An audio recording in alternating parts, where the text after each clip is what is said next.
का हो आदित्य मम्मी? का जी? आई गो? हाँ आएगी। और घर परिवार कैसे बा सब? सब ठीक बा। बाबू माई सब ठीक हैं? हाँ बाबू माई सब ठीक है। अकरे का है जी? इकर धनिया का की है?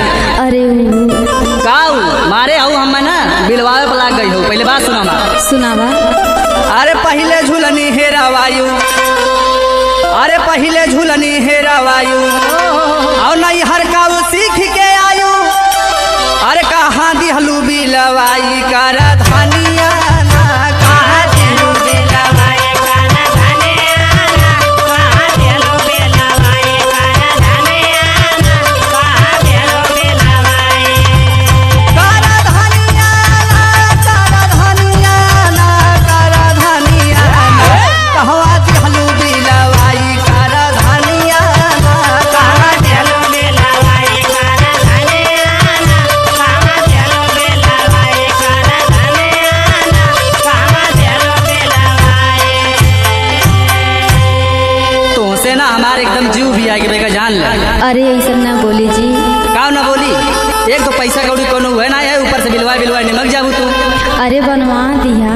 हाँ बापे के तोरे अकाउंट खुलब ना, पैसा आवत। ऐसा काहे बोलत हन जी? बात सुन पहले। सुनावा। अरे रोज गहना बिलवावा, अरे रोज गहना बिलवावा, अरे तो कई मुंह बनाई के आवा।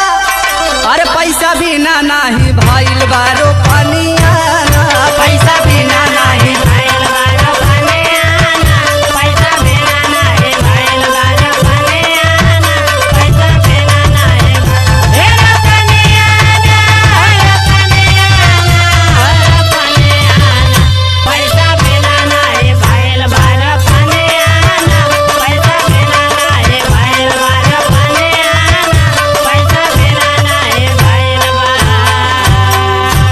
सुन पहले हमारी बात सुन। अच्छा सुनावा। अरे बन के घूमेलू महारानी, अरे बन के घूमेलू महारानी, अरे लाऊ नहीं परेशानी, अरे कैलू हम के तबाह बारी